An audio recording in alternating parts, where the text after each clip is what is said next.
Pride is like having an excessive amount of overconfidence.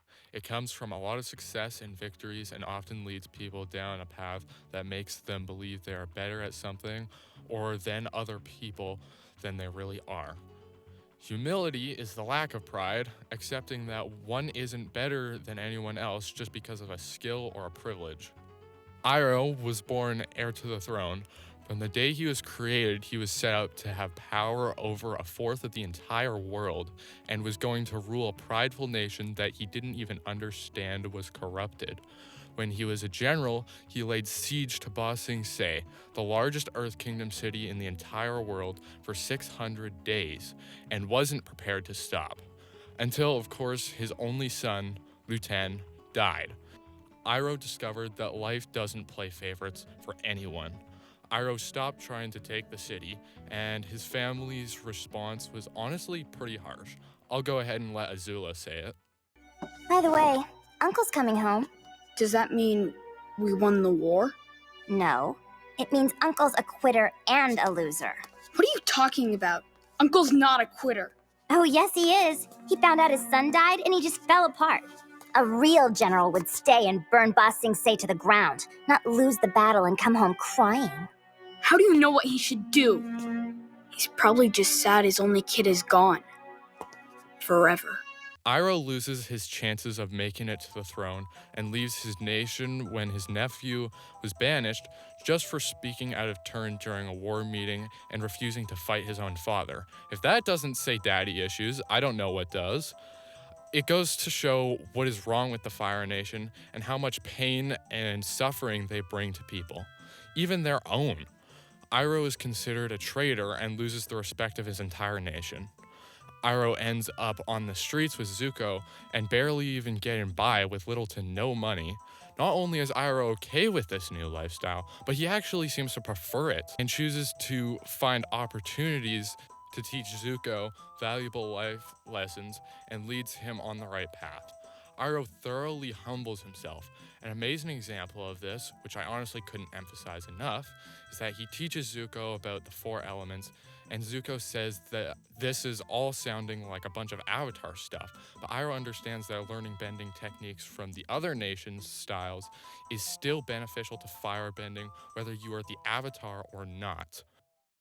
Fire is the element of power. The people of the Fire Nation have desire and will, and the energy and drive to achieve what they want. Earth is the element of substance. The people of the Earth Kingdom are diverse and strong. They are persistent and enduring. Air is the element of freedom. The air nomads detached themselves from worldly concerns and found peace and freedom. Also, they apparently had pretty good senses of humor. Water is the element of change.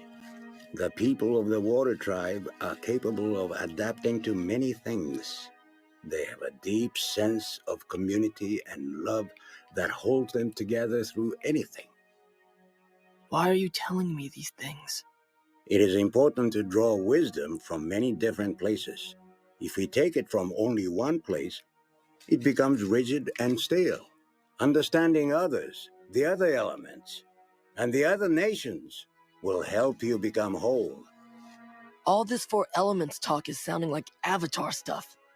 It is the combination of the four elements in one person that makes the Avatar so powerful. But it can make you more powerful too. You see, the technique I am about to teach you is one I learned by studying the waterbenders.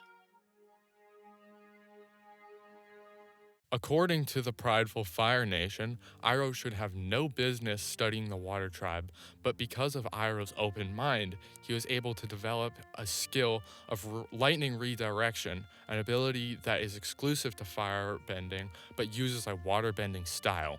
My point is that Iroh understands that while yes, fire can be used as a weapon of mass destruction and torment, that just isn't what it's supposed to be. Iroh is able to see that it is meant to be an extension of those who wield it, and that it is an art form and that it comes from the breath. Iroh knows fire is life and can be used to save someone just as much as to destroy them. It's just like a sword, one of the most common things used in fiction. While yes, it is a deadly weapon forged for violence and bloodshed, a line between life and death, it is still an art form that in the right hands can be used to create peace and maintain balance, not destroy it. This is Iroh's philosophy, and what I love so much about it is that he makes great efforts to teach Zuko this way of bending.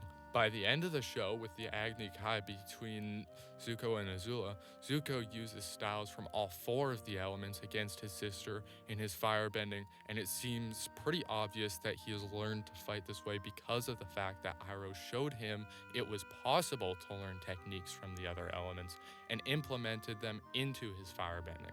A minute ago, I was talking about how Iroh laid siege to Ba Sing Se.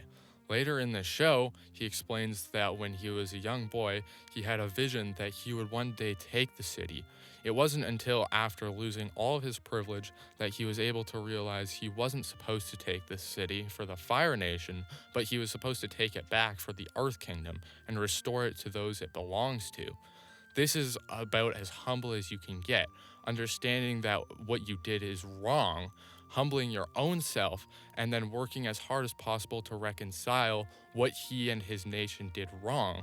Iroh did this for a kingdom that wasn't even his own, not because he is a traitor to the Fire Nation, but because he knows that everyone depends on the balance, even the Fire Nation.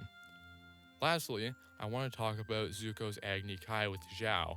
In Season 1, Zuko has some conflict with Zhao because he didn't think that Zuko was able to capture the Avatar and that he just gets in the way. Because of this, Zuko impulsively challenges Zhao to an Agni Kai at sunset, and Zhao gladly accepts.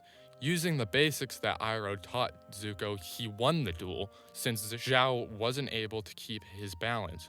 It's pretty safe to say that Zhao was a sore loser about the fight because he makes an attempt to attack him from behind, and Zuko understandably almost retaliates, but Iroh stops him, and he was able to convince him not to taint his victory because he knows it would be shameful to continue attacking after the fight is already over.